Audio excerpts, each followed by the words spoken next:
ভালো হওয়া কঠিন নয়, কিন্তু ভালো থেকে মহান হওয়া সেটাই আসল চ্যালেঞ্জ।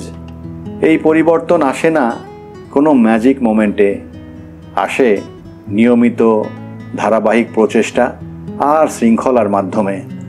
ছোট ছোট সিদ্ধান্ত, সঠিক মানুষ, বাস্তবতা মেনে নেওয়া এবং কৌশলগত শৃঙ্খলার মাধ্যমে।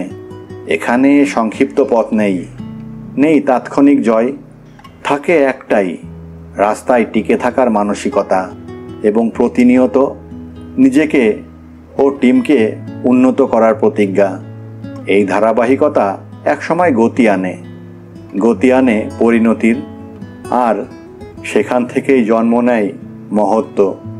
তাই মনে রাখুন, একদিনে নয়, নির্বিচারে সঠিক পথে হাঁটলেই সত্যিকারের সাফল্য আসে। এটি দীর্ঘমেয়াদী।